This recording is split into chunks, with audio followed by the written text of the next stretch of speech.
All right, and welcome to another show here. Stay tuned with Troy and Howie. We have another special guest here, and it's some other podcast guy that I guess Troy knows, but I guess I'm about to get to know pretty well here. So we're speaking with the host of Dads with Bacon, Aaron Ludwig. How's it going, Aaron? Great, Howie. How are you? Good, good. Nice to meet you finally. Yeah, Heard a lot about you. Nice to meet you too, Troy. How's it going? Yeah, I've seen you before, I think. Yeah, a few times. Yeah. So it's fun to be on the other end of this spectrum here with you a little bit. But yeah, absolutely. So we're here to talk about Dads with Bacon and this whole creation and how you came up with it, and we'd love to hear about it. When did this all kind of start brewing for you, Aaron?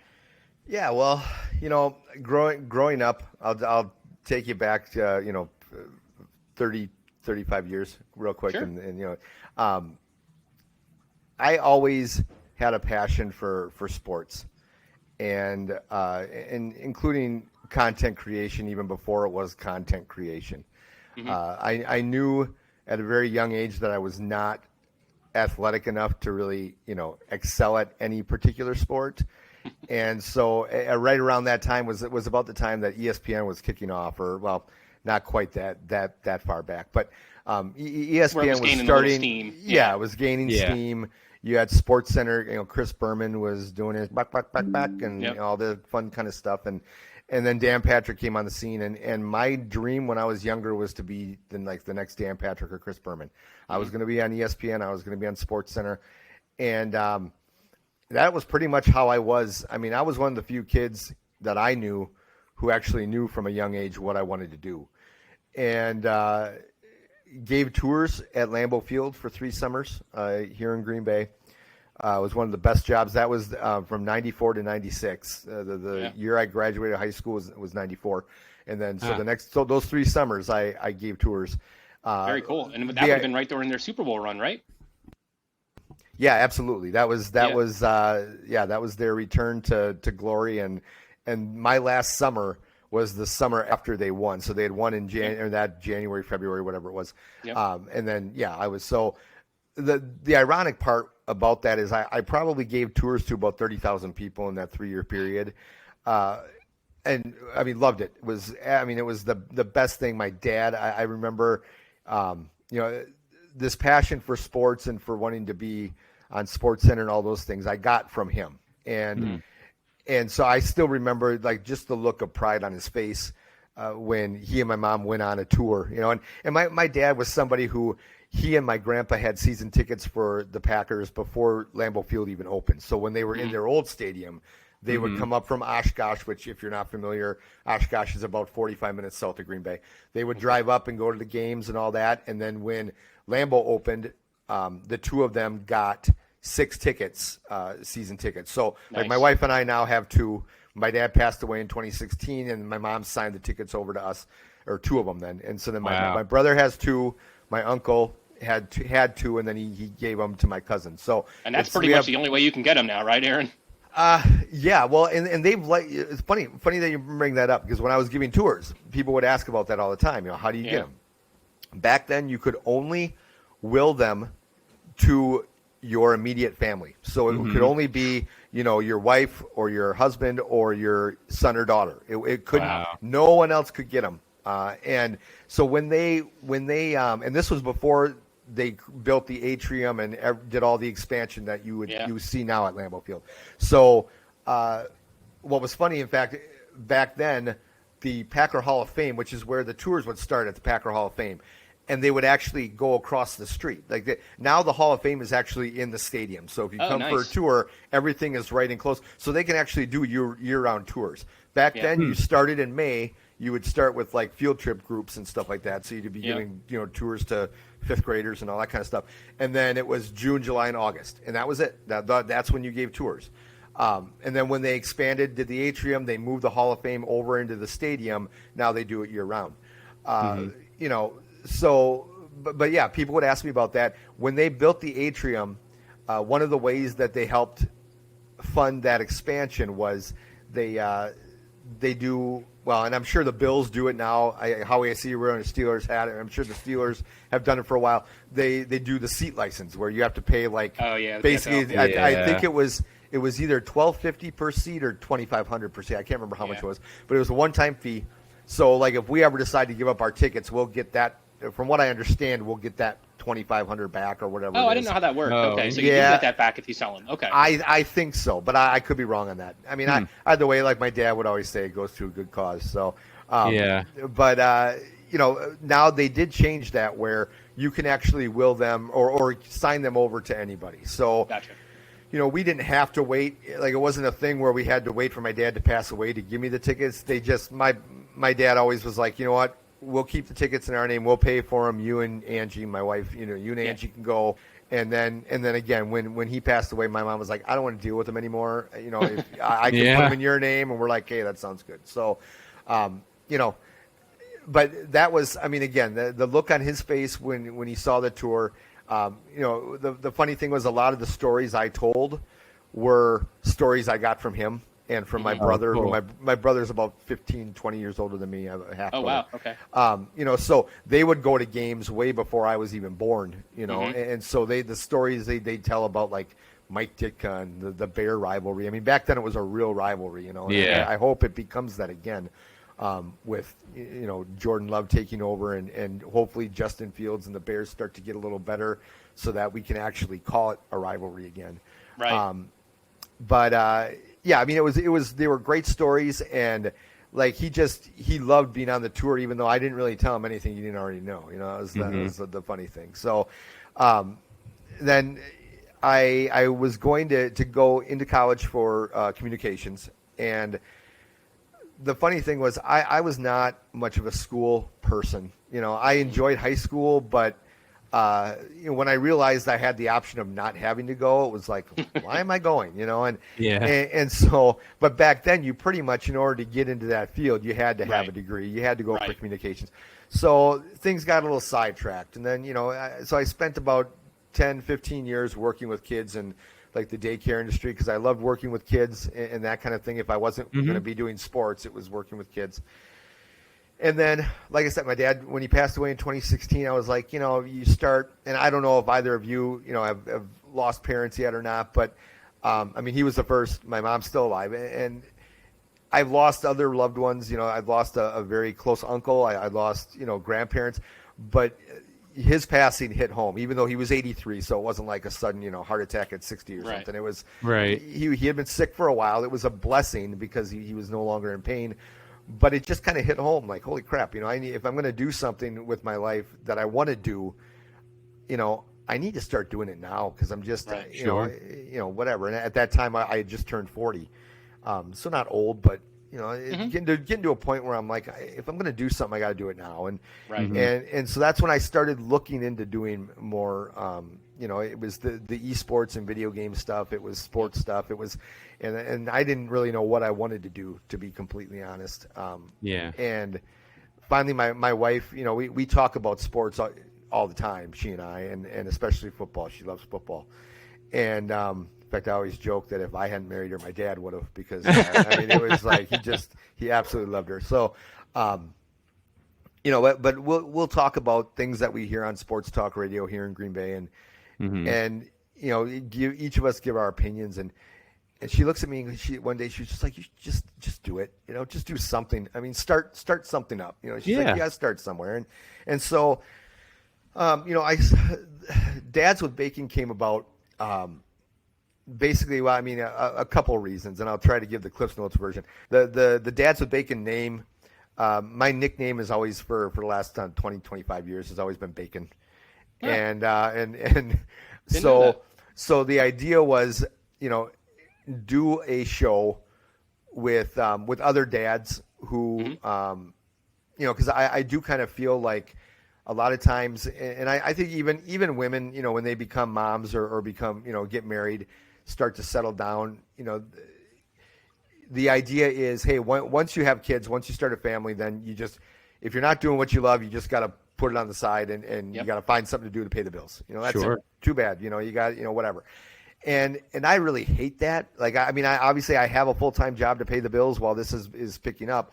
But I feel like there's a lot of dads, especially, who kind of give up on their career dreams. And I kind of feel like just from the way my wife talks, that my my father-in-law was, one of them in a lot of ways, where he had a job and he was just made the best of it, but wasn't really crazy about it for 30 years. And I was like, that's not me. I can't do that. Sure. So I told my wife, I'm like, I'm gonna pursue this. I'll keep my job, but I'm gonna pursue this. And she's been supportive of it. So, but the idea was to find other dads who, whether they're in the same boat as me, and kind of have that same attitude, like, oh, I really wish I was doing, I really want to do a podcast. And there's a lot of dads that we met through the Dads with Bacon TV group on Facebook, who, I don't know if you've seen the messages, Troy, but, we'll say stuff like, I really love that you're doing this. I think this is really cool. I'd love to be on a podcast. Hey, have me on I'll be on a podcast and come on and talk sports or video games or life, whatever you want to talk about, So there's a desire from other dads out there who kind of are on the same boat as me. Like they follow entertainment, they follow podcasts, they follow sports talk radio, and they're like, well, I can do that, Like I listen to some of the crap that people like Colin Cowherd or Colin Cowherd throws out there, and I can't stand that guy. But you get paid $15 million a year to do this? Is it? Yeah, right. Why? Paid? Why? Oh yeah, exactly. Yeah, he's getting paid that much. And some of these other people. I just heard today Adam Schefter to basically, act like he has all these deep connections, gets $12 million a year from ESPN. Just to sit up there in a bow tie, and sit there. My sources tell me, and then Aaron Rodgers goes, Aaron Rodgers tell him lose my number. Exactly. Yeah. So I could do that. You want to pay me $12 million? I can do that. Yeah. I'll take half of that. Exactly. Well, yeah. I'm not that picky. Yeah, exactly. Exactly. Whatever. Enough to pay off my house and have a nice vacation every now and then, and take care of my family. But yeah. So that's the. So it started in the sports realm, though, but now, you do want to expand it, though, right? Absolutely, yeah. So we're, not just for content either. We're doing, we're starting this summer a series called the Sports for Heroes Network, which is going to be a one. And Troy, you know about it. I don't know if you told Howie about it all, but I think I invited him to it. Briefly, bit, okay, yeah. So my dad, again, the inspiration from my dad was a veteran, Air Force veteran, and my parents raised me to have a deep respect, even though I'm not a veteran, for the men and women who do that. And so the idea is to create sports events all throughout the country that in all different sports that will be streamed and broadcast and can be used then to help raise money for different veterans causes. So it is we're a for-profit. I'm running it alongside Dads with Bacon. So, you might see posts on the Dads with Bacon TV website or Facebook group, or even stuff on TikTok. You might see stuff that has to do with Sports for Heroes, and that's what that is. So cool. Really anything that any other side projects or side brands that I would like to do, I want to be able to tie them in some way, shape, and form with Dads with Bacon, because I think we're building a brand and an outlet that we can really reach, especially men and dads. And stuff like Sports for Heroes. I think there's a lot of men, in our group already who either were veterans or who are deeply supportive of veterans. I feel like the two biggest areas because I posted something a couple weeks ago asking, all the dads in the group or all the people in the group, what do you care about, that if we're going to do charitable stuff. And I felt like veterans, maybe things having to do with kids, and then also mental health are kind of like the three biggest, mental health for men, mental health for kids, all that kind of stuff. So, but yeah, there's a large level of support already, I think, for that kind of stuff. And I just love getting people together, whether it's getting them, together to listen to a podcast or getting them together to play, a softball tournament or a video game tournament, or, we're working on doing like a 5K walk run to kind of kick things off this July for the first weekend of July here in Green Bay. And now I'm looking even into doing a national thing where, we'll do it kind of all over the country on the same day. So we can maybe go from one, kind of whatever. It's a lot of it's lots a of work ideas in you're kicking progress. around. Yeah. Like I know, and you also said about possibly like maybe kicking off like golf tournaments near the the NFL stadiums and stuff like that, near the cities of where they host them and stuff. So maybe you have 32 golf tournaments or something, from different dads in the area that run their tournament in the area. I mean, all kinds of cool things you can do just to tie things in and and give back a little bit too, right? Absolutely, yeah, and so that's kind of the idea for the Sports for Heroes Network, and really anything that we do.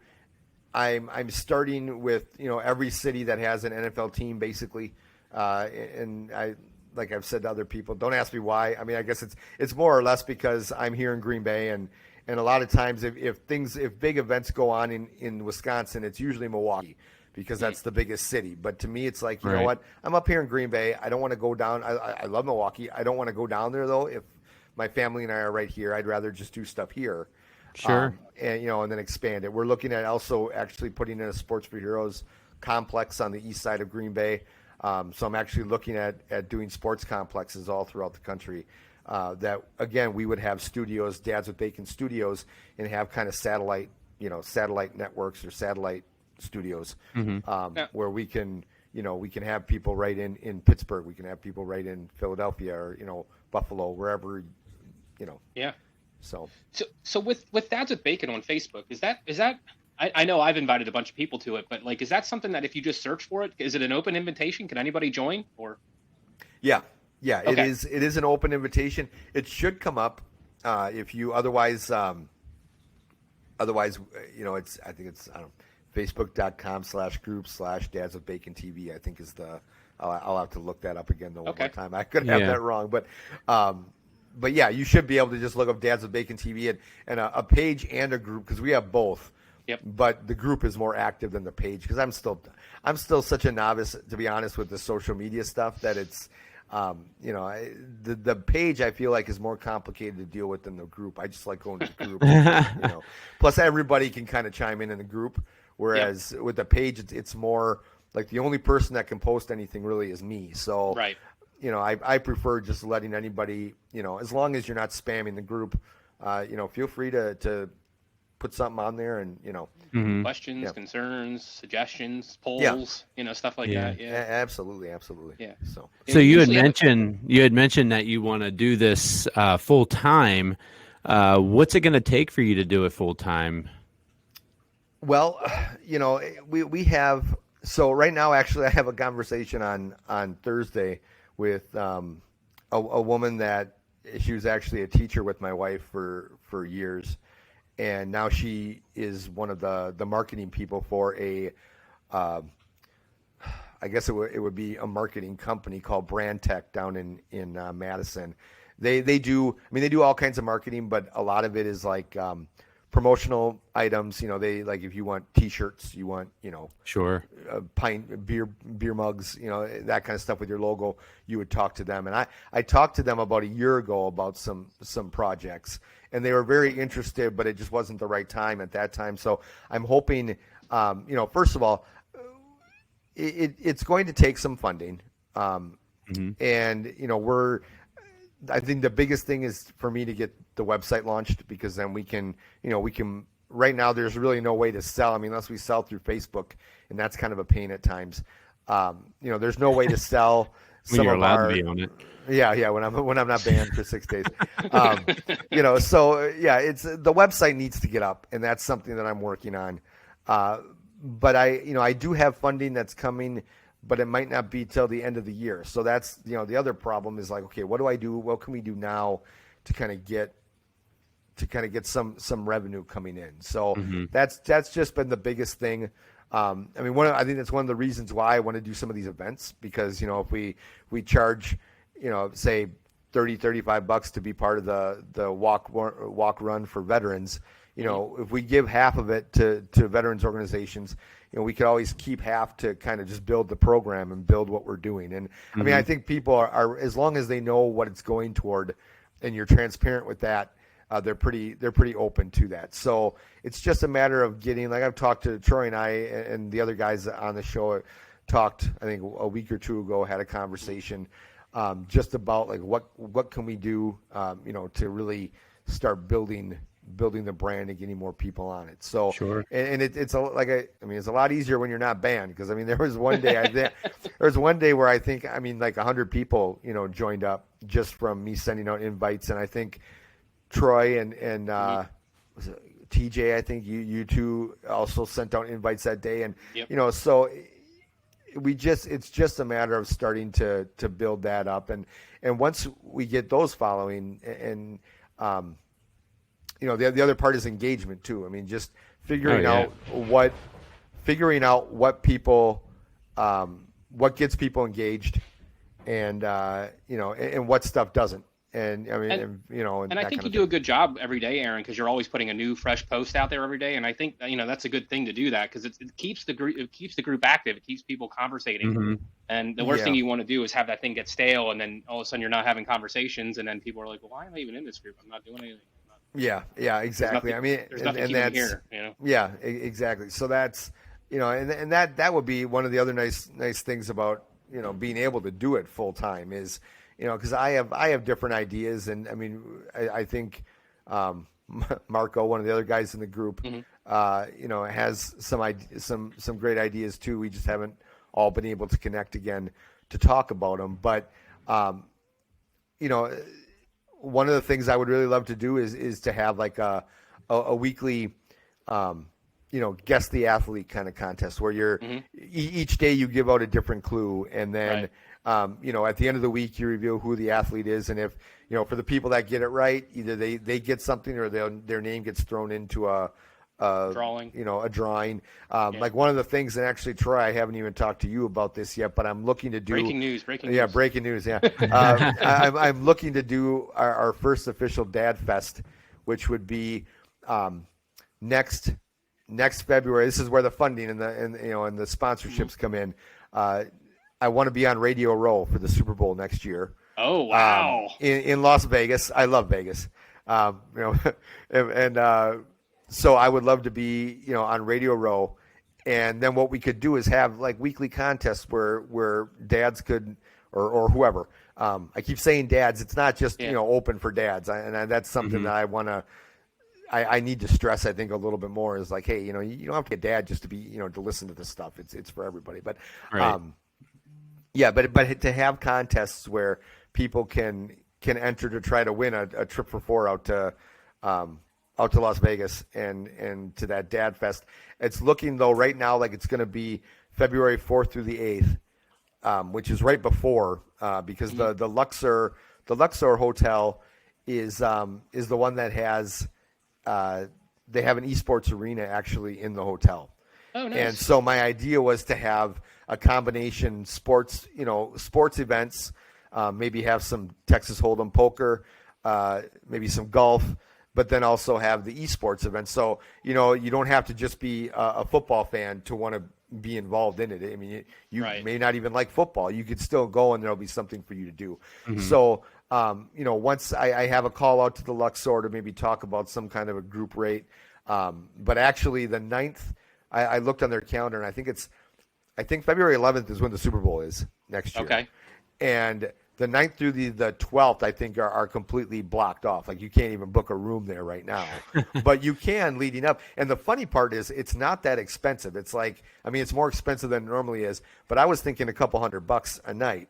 It's like $79 a night. Really? 80. Oh, yeah. It's dirt cheap compared to, like, even here at Lambeau Field, for a Packer home game, if you want to go to a Motel 6, which normally for one night is like $39 any other night, you spend over $200 at a Motel 6, and you have to get at least 2 nights stay if you're coming here on a Packer home weekend. So I expect them just to shoot those prices way up. And normally I think the prices are like $49 or something like that at the Luxor. It's pretty cheap. Wow. So yeah, they're doubled, but it's like, well, I could do $89 a night. That's not that bad. So that's what we're looking at doing. But again, those are the kinds of things, and it would be, those we can kinds get of some events. funding, get some sponsors, get some Yeah, funding, and we yeah. can send some dads out there and have a good time, right? Exactly, and do some live shows from there, from Radio Row. I think would be a lot of fun, even if we don't get on, because I do think you have to get like passes for it or Press whatever. passes and stuff. Yeah. Yeah, Mhm. but I mean, we could even do something in the lobby of the Luxor and have Right. all the dads come out or whatever. I mean, there's plenty of stuff we could do even if we're not on Radio Row. But I would just love to kind of be in that atmosphere, not necessarily go to the game even, Sure. but just be there for that week, with all the different, former athletes and current athletes Yeah. that kind of walk around there, maybe get some interviews or whatever. You brought up So- a good point. You said about game weekends at Lambeau and stuff like that, and there's always been the rumor and the I don't even know the lore of game day in Green Bay, and literally it's like a ghost town. Is there any truth to that, Aaron? Oh yeah, yeah. Like everybody's at the stadium. It's 100% true. I mean, you're either at the stadium, you're at a bar, or you're at your house, Mhm. Wow. or friends' houses. I mean, it's So the only thing that doesn't shut down is places where they air the game. well, no, everything is open. I should say, Okay. I shouldn't say like that. Everything is open. I mean, you want to go to the mall, you can go to the mall. In fact, if you like going to the mall with nobody there, that's the perfect time to go to the mall. Is because everyone's at the stadium, so or somewhere else. But it is true. I mean, like you can, yeah. There's no.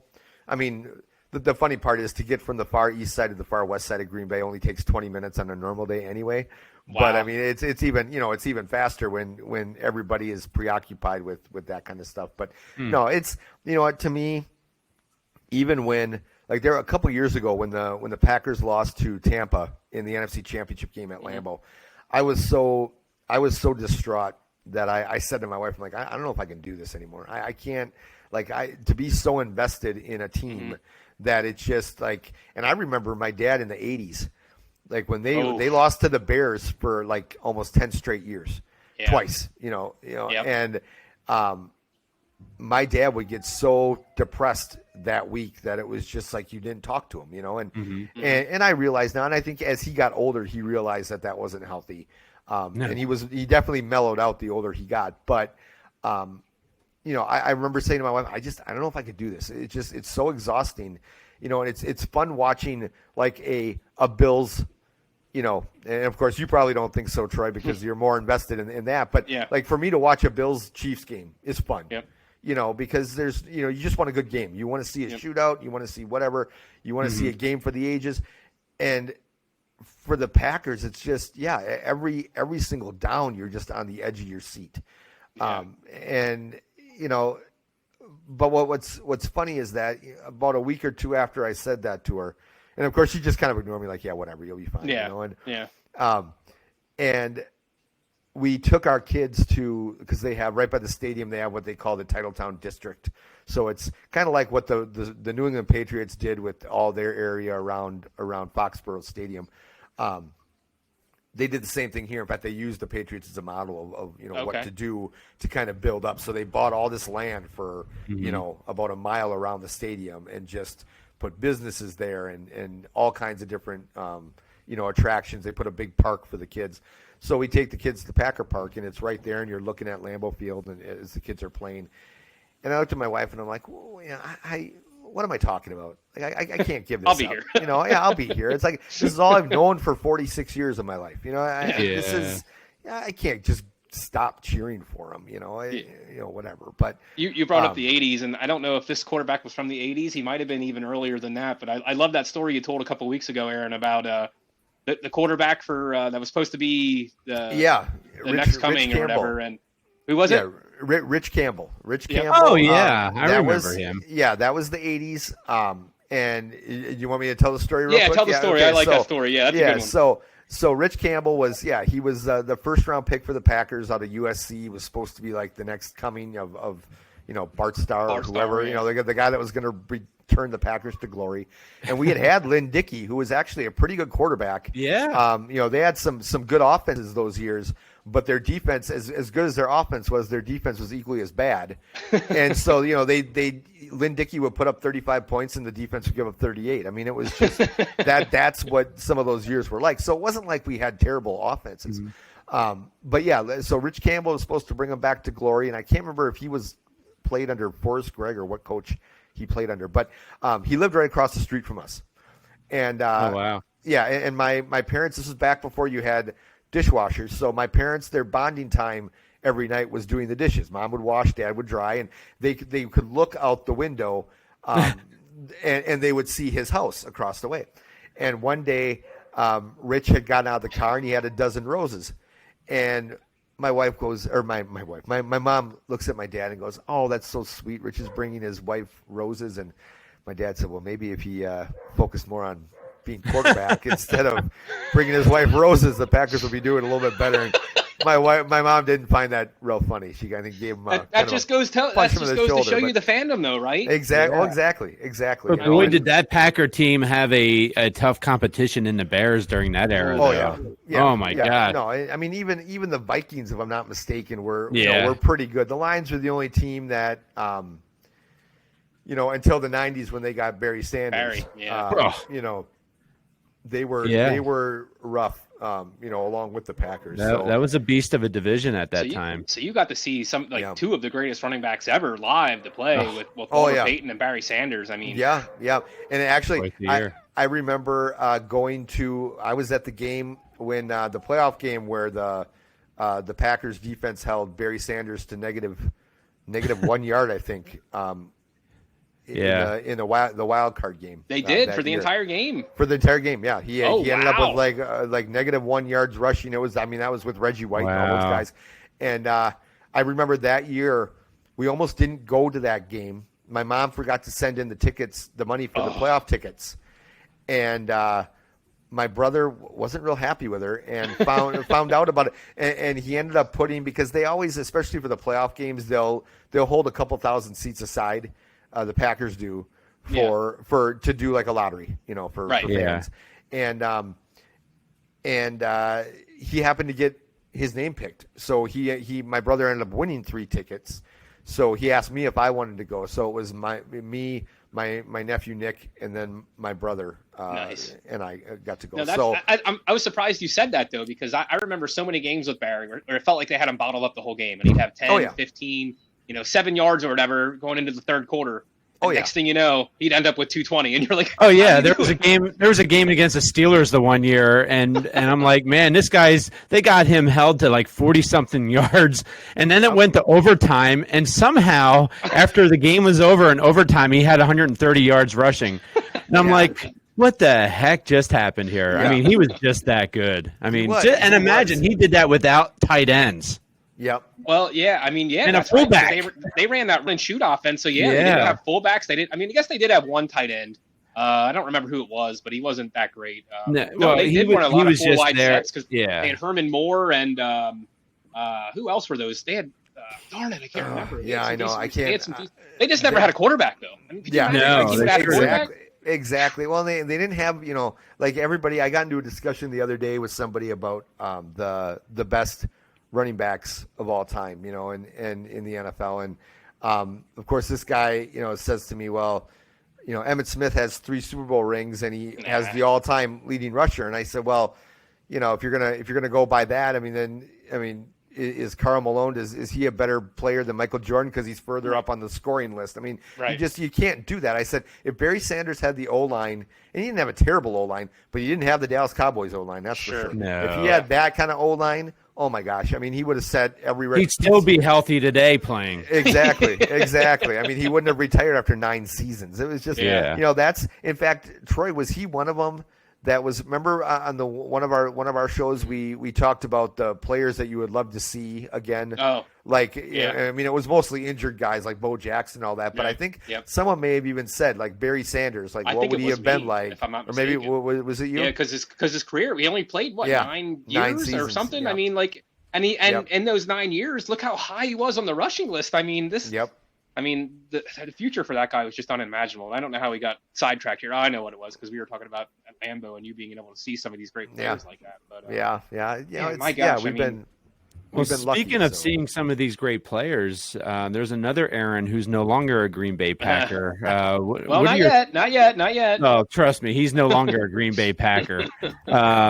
So what are your thoughts and feelings about that, and your optimism when it comes to the upcoming season? You know what? I am excited at sometimes, I mean, change is never easy. Right. Sometimes though it can be exciting, and I was tired of the whole. I mean, I appreciate everything that Aaron did for the franchise, but after a while, it's like everyone talks about, let's run it back again. Why? So we can Didn't be work. so have my heart ripped out again in the playoffs, or not even make like why should I? What's going to happen this year that makes you think that they're not going to fall short again, even if they make the playoffs? Right. And I mean, as much as Tom Brady drove me nuts, and I could not stand the guy in a lot of ways, some of the things he did for that Patriots organization in terms of like taking less pay so that they could bring in other people. Aaron Rodgers never did that. No. He's never going to, and just his attitude sometimes. And I mean, don't get me wrong. I'm not going to be one of these people that's like, oh, he lied to the press about being vaccinated. I don't give a crap about that. Okay. Some of his these ideas about not coming to OTAs when to work with, because Randall Cobb is there and he can teach all the young, right?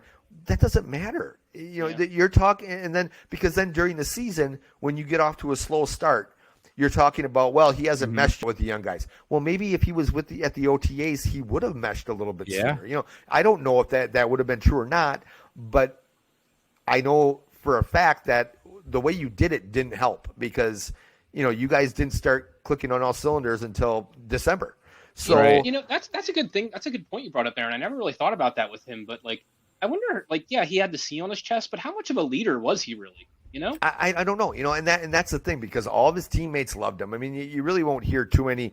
Sometimes former ones like Greg Jennings just ripped on him when he left and everything. But guys that played with him, like last year, I mean, they all loved playing with him. I mean, it sounds like he's a fun guy to hang out with or whatever. Yeah. But I don't know. I felt like he could have been a little bit more of a leader with Lead by some example. Yeah. Right. And my wife brought up something, and she's brought it up a few times too. Is one of the things that bothered her, and she's absolutely right. Is he always talked about, even when he was on McAfee talking about going to the Jets, you hear him say stuff, my guys. I want to play with my guys all the time. It's like, so okay, Aaron, if you're not one of your guys, do you just not even, like what happens if you're not in your inner circle? Right. Are you just kind of screwed? Like you're only going to get half the touches or half the opportunities. I mean, and I think we've joked about this on our show too, Aaron. When Dads with Bacon, like, Aaron, you were saying about he wants to run it back. Let's get these same guys in, run it back. Now he just wants to run it back with the Jets. Like, why do you think it's going to change there now? Like, well, and the only thing I could see with the Jets is the defense. Their defense is, and I heard somebody on, and I can't remember what his name is. He's a national guy, I think, on CBS. Whatever. On Sunday, he's Sunday mornings. I go give plasma, so I'm always listening on the way to giving plasma to him talk, and he's a Jets fan. And he made a comment about it, and he was like, I don't know what, they were bad last year, so I don't think they're going to be any better this year. And I'm thinking, did we watch the same Jets? Because I feel like the only thing they were missing last year was a decent, consistent quarterback. Mm-hmm. Yeah. They had. I mean, they lost that. Was it the Patriots Jets game near the end of the year where there was the punt return? But that was the Jets lost that one, correct? Yeah, that 10-3. Yeah. So it's not like they got blown out. I mean, they held the Patriots up to that point to 3 points. So if you have a decent quarterback, if you have an Aaron Rodgers, you probably win. You're in the playoffs. Yeah, you probably felt pretty comfortable as the Jets. If you were scoring 20 points, you probably felt pretty comfortable last year. Well, yeah, absolutely. The problem was getting 10 points last year with Zach Wilson. I think the only game he actually played that was decent was against the Packers here at Lambeau Field that my wife and I went to. He had a good one against the Bills too. I won't. Oh, did he? That. Okay, yeah. So he had a few good ones here and there, but I think they have the potential to be a lot better. And I know we went through it a couple weeks ago, went through their schedule, and I think we came up with like maybe 9 and 8. They could be better than they could be better than that if their defense is as good. You never know how things fall, right? Yeah, exactly. I mean, if their defense all of a is sudden as you good play the as they were Chiefs and last it's the year, week that Chad Henne plays instead of Mahomes, for whatever reason. You know what I mean? Yeah, exactly. It is the NFL, so that. All right, so we're coming up on the end of our time here, so let's kind of go over Dads with Bacon again here one time. So it's just look for the group on Facebook, Dads with Bacon. Do you have to put the TV in there at the end, Aaron, or is it that? Or is it just Dads with Bacon? Or I think it's just Dads with Bacon. Yeah, that's I mean, what I thought. if you do Dads with Bacon, it'll come up either as Dads with Bacon or Dads with Bacon TV. In fact, yeah, I think the group is facebook.com/groups/Dads with Bacon, if I'm not mistaken. I think that's how it is. But yeah, you want to tell us a little bit about some of the live streaming you're doing and what you're planning on doing with that? Well, yeah. Eventually, my goal is to start actually doing some live streaming with games, with because I know there's a ton of people in the group that are big gamers. Yeah. And I started out when we first started doing the podcast. I started out doing a sports and a video game one each week, and it got to the point where it was a little too much from a family perspective. Like, I still lay down with my son to help him get to sleep. So it's like 2 nights in a row, him not having me lay with him, it was really stressful for him. So I said, you know what, let's just focus on the sports show. It was the football season and everything. And that's what I know sports probably better than I know games. Yeah. Anyway. And I kind of felt like we have good chemistry with the group we have. And with the video game show, I was still kind of working on that. I mean, Brad was on there quite a bit. But other than that, there's another guy named Frank who was good, but I hadn't really, we hadn't gotten into a groove. Found your niche yet. Yeah, we hadn't found that groove, that niche yet. So, but I do want to start doing some of that again, streaming with games.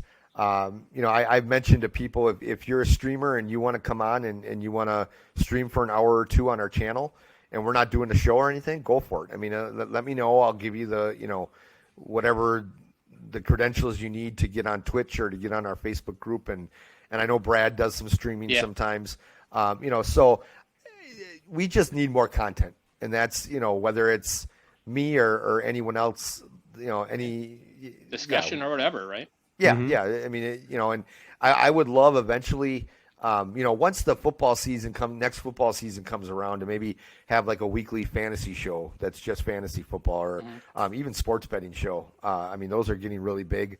I think we could, Well, I might have somebody that I have in mind that could help you out there. So. Oh, really? Okay, cool. Yeah. We'll have to talk. We'll have to talk tomorrow, either before or after the show tomorrow. So. Yeah, for sure. But yeah, just more content is really what we need. Mm-hmm.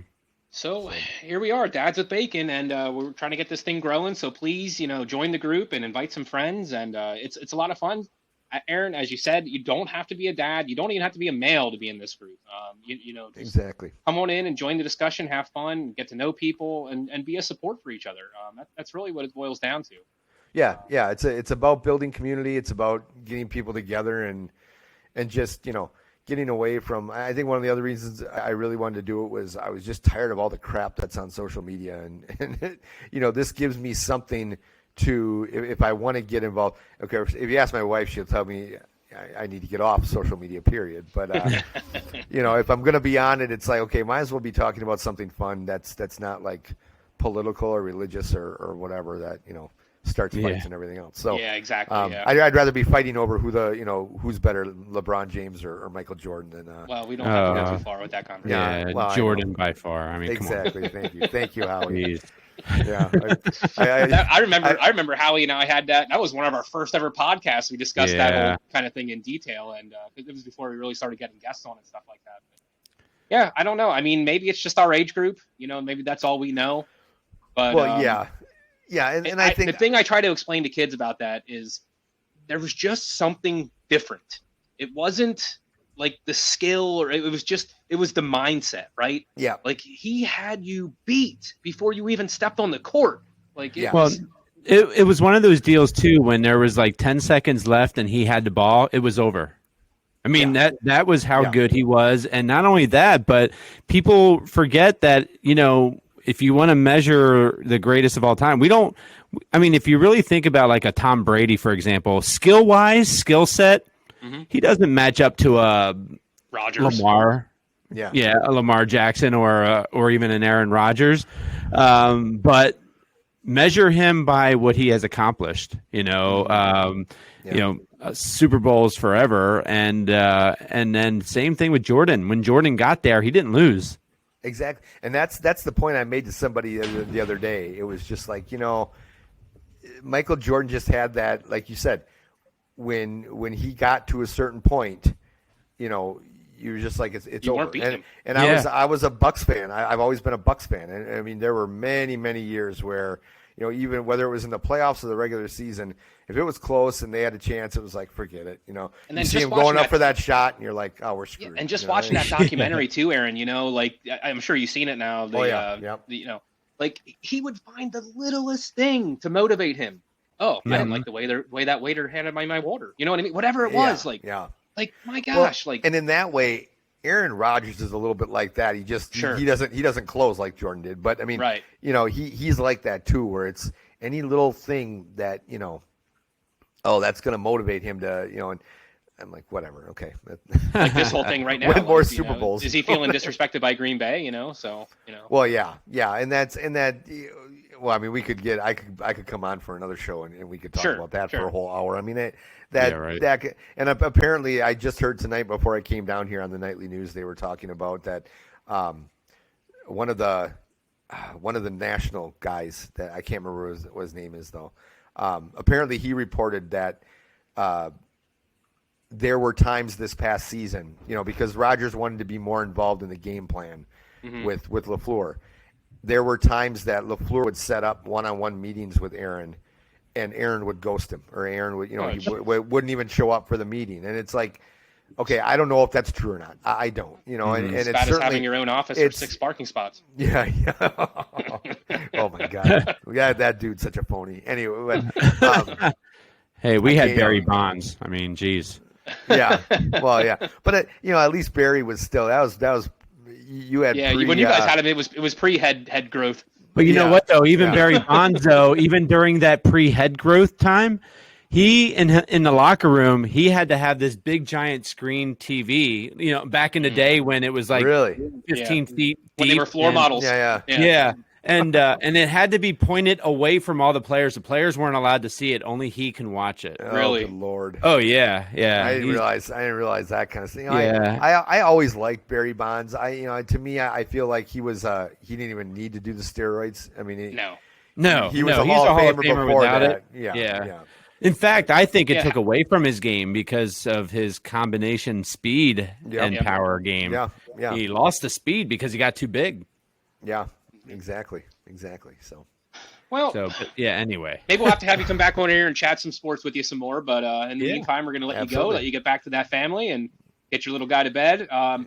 Look up Dads with Bacon on Facebook. Aaron, it's been a pleasure. Let's get this thing growing, guys.